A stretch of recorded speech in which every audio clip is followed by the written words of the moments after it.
Ang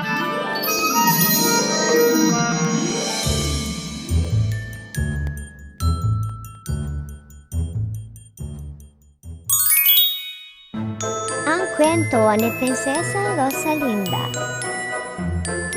Noong unang panahon, sa isang kahariang nakatago sa gitna ng matatiyog na bundok at malalalim na lambat, matatagpuan ang kaharian ng Rosa Blanca.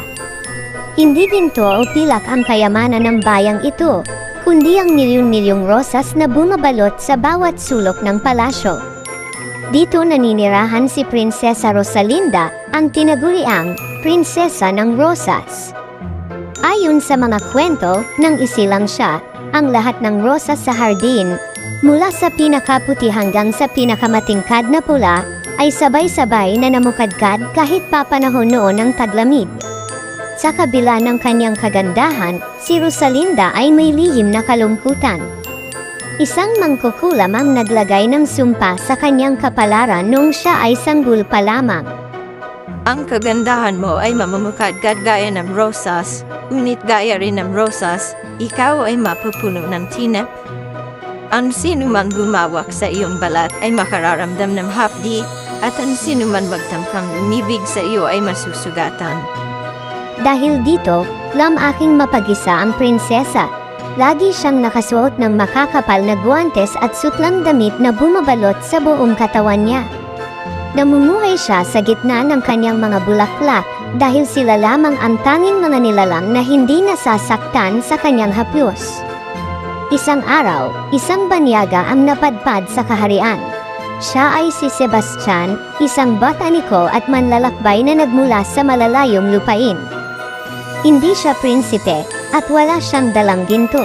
Ang dala lang niya ay isang lumang libro at ang pagnanais na makita ang pinakamagandang hardin sa mundo.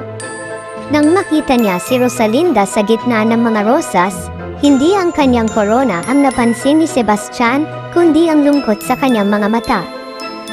Araw-araw, bumabalik si Sebastian sa hardin. Hindi siya lumalapit ng labis, ngunit kinakausap niya ang prinsesa tungkol sa mga bituin, sa dagat, at sa mga lupain kung saan ang mga rosas ay hindi lamang pula kundi kulay asul din. Isang gabi, isang malakas na bagyo ang tumama sa kaharian. Ang mga paboritong rosas ng prinsesa ay muntik nang mamatay dahil sa lamig at hangin. Sa takot na mawala ang kanyang mga kaibigan, lumabas si Rosalinda upang protektahan ang mga ito. Ngunit ang kanyang sariling mga hinak ay nagsimulang samugat sa kanya dahil sa sobrang pagod at panghihina. Nakita ni Sebastian ang hirap ng prinsesa. Kahit alam niya ang panganib, tumakbo siya patungo kay Rosalinda. Huwag kang lumapit. Sigaw ng prinsesa. Masasaktan ka. Ngunit hindi nakinig si Sebastian. Hinawakan niya ang kamay ni Rosalinda upang tulungan itong tumayo. Ramdam ni Sebastian ang matatalim na tinak na tila bumabaon sa kanyang balat. Ngunit hindi niya binitawan ang kamay ng dalaga. Ang sugat sa balat ay naghihilom, wika ni Sebastian habang tinitiis ang hapdi, ngunit ang sugat sa puso na dulot ng pag-iisa ay mas mahirap damutin. Dahil sa tunay na malasakit at pag-ibig na walang takot sa sakit, unti-unting nagbago ang anyo ng prinsesa. Ang mga tinak na nakapalibot sa kanyang aura ay naging mga talulot ng rosas na nalaglag sa lupa. Ang sumpa ay nabalik, hindi ng isang halik, kundi ng katapangan na masaktan para sa kapakanan ng iba. Ang bagong bukas. Mula noon, hindi na tinawag na mapanganib ang prinsesa ng rosas. Ang kanyang balat ay naging kasing lambot na ng mga talulot na kanyang inaalagaan. Hindi na niya kailangan ng makakapal na guwantes. Nagpakasal sina Rosalinda at Sebastian, at sa halip na bakuran ang palasyo, binuksan nila ang hardin para sa lahat. Itinuro nila sa mga tao na ang tunay na kagandahan ay may kasamang hirap, at ang pag-ibig, tulad ng pag-aalaga ng rosas, ay nangangailangan ng tiyaga at pagtanggap sa mga tinak ng buhay. Lumipas ang maraming taon ng kasaganaan sa kaharian.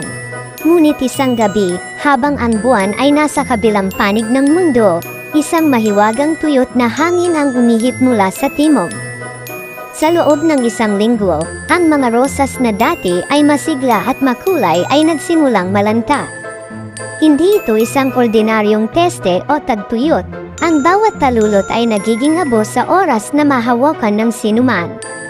Nag-alala si Prinsesa Rosalinda, ang mga rosas ay hindi lamang palamuti, sila ang kaluluwa ng kanilang lupain. Kung mawawala ang mga rosas, mawawalan din ng sigla ang puso ng kanyang mga mamamayan. Ang propesya ng matandang hardintero. Tinatawag ng mag-asawa ang pinakamatandang hardintero sa palasyo, si Mang Tasio. Ayon sa kanya, ang sumpa ng mangkukulam noon ay may ugat na naiwan. Ang sumpa ay hindi tuluyang naglaho, ani Mang Tasio. Ito ay nagpalit anyo. Upang iligtas ang kaharian, kailangang hanapin ang ginintoang binhi na matatagpuan sa kuwebang walang pintuan sa dulo ng bundok Espina. Sa kabila ng panganib, nagpasya si Sebastian na hanapin ang binhi. Ngunit sa pagkakataong ito, hindi pumayag si Rosalinda na maiwan. Dati ay ikaw ang sumagip sa akin sa gitna ng bagyo. Sabi ng prinsesa. Ngayon, magkasama nating sasagipin ang ating tahanan. Ang paglalakbay ay hindi naging madali. Ang bundok Espina ay balot ng mga halamang may lason at mga tinak na kasing talas ng espada. Dito nasubak ang kanilang katatagan. Ang lawa ng luha, kinailangan nilang tawirin ang isang lawa na gawa sa purong lungkot.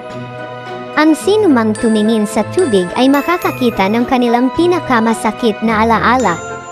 Halos bumigay si Rosalinda nang makita ang sarili noong siya ay nag-iisa pa, ngunit hinawakan ni Sebastian ang kanyang kamay, ang parehong kamay na hindi bumitaw noon.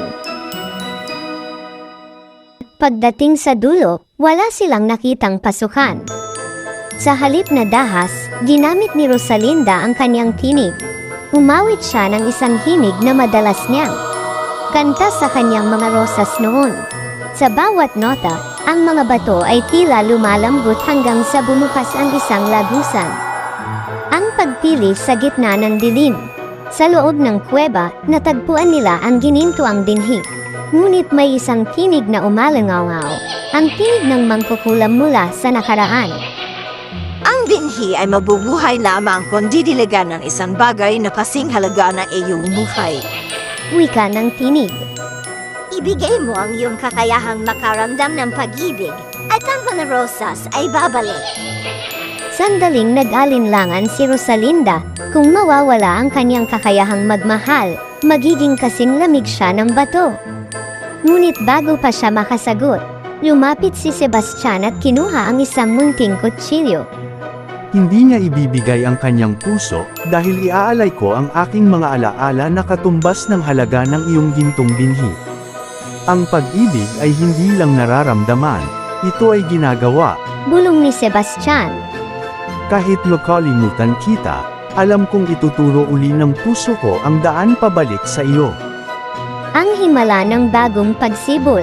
Nang itanim nila ang binhi sa gitna ng kaharian, hindi dugo o alaala ang nagpatubo rito.